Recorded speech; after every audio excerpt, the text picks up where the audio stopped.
ఇప్పటికైనా ప్రభుత్వాలు మేల్కొని దశల వారీగానైనా పారిశుధ్య కార్మికులతో మొదలుపెట్టి అన్ని రకాల కార్మికులకి మెరుగైన జీతాలివ్వాలి. వారికి గౌరవప్రదమైన జీవితాన్ని గడిపేలా వసతులు కల్పించాలి. వారికి నిత్యం ప్రభుత్వం వైద్య పరీక్షలు నిర్వహించి మెరుగైన వైద్యాన్ని అందించాలి. పారిశుధ్య కార్మికుల కుటుంబాలకు ప్రత్యేక ఆరోగ్య బీమా సదుపాయాన్ని కల్పించాలి. సంక్షేమ పథకాల్లో ముందుగా వారికి ప్రాధాన్యత కల్పించాలి. పారిశుధ్య కార్మికులను శాశ్వత ఉద్యోగులుగా స్వీకరించాలి. వారికి విరమణ అనంతరం సౌకర్యాలు కల్పించాలి. అప్పుడే సమాజం ఈ పనులు చేసే మనుషుల పట్ల కాస్తలో కాసింత అయినా గౌరవంగా చూస్తాయి. సమాజం చూడకపోయినా వారి ఉద్యోగ భద్రతతో ఆ పనిచేసే ప్రజలు ఆత్మగౌరవంతో ఆత్మాభిమానంతో ఉండగలరు. ఆ కుటుంబాలు ఆర్థికంగా నిలదొక్కుని సమాజంలో ఒక స్థితిలో నిలబడగలవు. దేశంలో 95% పారిశుధ్య కార్మికులు దళితులు, దళిత కింది కులాలే, వెనకబడిన కులాల ప్రజలే.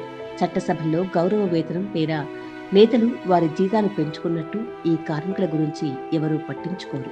కనీసం వారి జీవితాలను కనీస రక్షణ, కుటుంబాల రక్షణ, జీవిత బీమా కూడా లేని దౌర్భాగ్యపు జీవితాలు అనుభవిస్తున్న మనుషుల గురించి పౌర సమాజం పాలకులపై నిరంతరం ఒత్తిడి పెట్టి ఈ సమాజపు శుభ్రత కోసం, సామాజిక ఆరోగ్యం కోసం శ్రమిస్తూ అనారోగ్యాల పాలై జీవితాలను అర్పిస్తున్న పారిశుధ్య కార్మికులకు గౌరవప్రద జీవితాన్ని అందించడానికి కృషి చేయాల్సిన అవసరం ఎంతైనా ఉంది.